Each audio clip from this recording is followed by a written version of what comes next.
कल्पना कीजिए आप समुद्र की गहराई में तैर रहे हैं।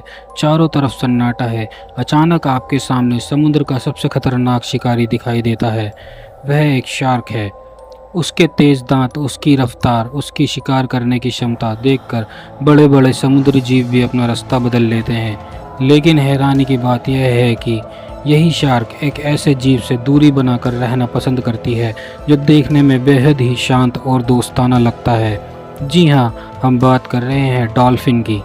अब सवाल यह है कि जिस शार्क से पूरा समुद्र डरता है, वो डॉल्फिन से क्यों डरता है? क्या डॉल्फिन के पास कोई गुप्त ताकत होती है, या फिर उसके पीछे कोई एक ऐसा राज छुपा है जिसके बारे में बहुत कम लोग जानते हैं? आइए समझते हैं। सबसे पहले समझते हैं कि शार्क इतनी खतरनाक क्यों मानी जाती है। शार्क सैकड़ों सालों से समुद्र की सबसे सफल शिकारी रही है। उसकी घूमने की क्षमता इतनी तेज होती है कि वह कई किलोमीटर दूर से भी खून की गंध को महसूस कर सकती है। उसके बड़े बड़े जबड़ों में मौजूद सैकड़ों दांत पल भर में शिकार को चीर फाड़ के रख देते हैं। यानी ताकत के मामले में शार्क का मुकाबला करना कोई आसान काम नहीं है। लेकिन लड़ाई सिर्फ ताकत से नहीं जीती जाती, कभी कभी दिमाग ताकत पर भारी पड़ जाता है, और यहीं से डॉल्फिन का खेल शुरू होता है। डॉल्फिन समुद्र के सबसे बुद्धिमान जीवों में गिनी जाती है। वैज्ञानिकों के अनुसार उसकी समस्या सुलझाने की क्षमता कई जानवरों से बेहतर होती है। वे एक दूसरे से संवाद करती हैं और योजनाएं बनाती हैं और टीम के साथ बनकर रहती हैं। जब कोई शार्क किसी डॉल्फिन पर हमला करती है तो अक्सर पूरी डॉल्फिन की टोली एक साथ सक्रिय हो जाती है।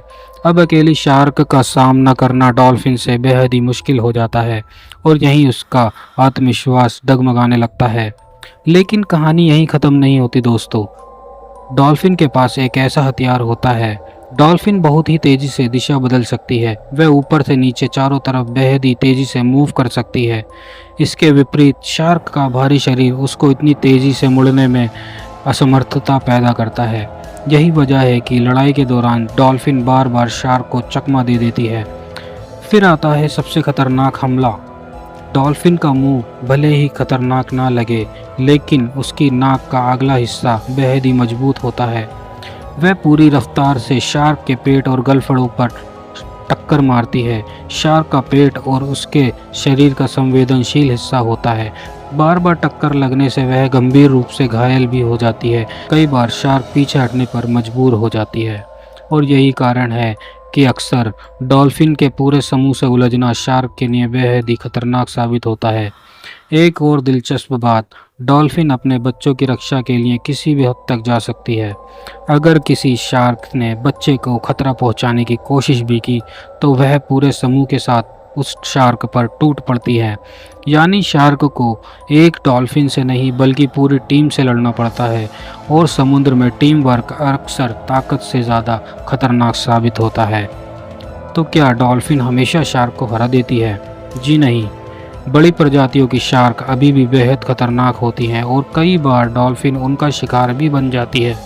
लेकिन ज़्यादातर मामलों में शार्क डॉल्फिन के समूह से टकराने से बचती है, क्योंकि उसको पता होता है कि यह लड़ाई आसान नहीं। तो दोस्तों, इस कहानी से हमें भी कुछ सीख हासिल होती है। सिर्फ ताकत ही सब कुछ नहीं होती।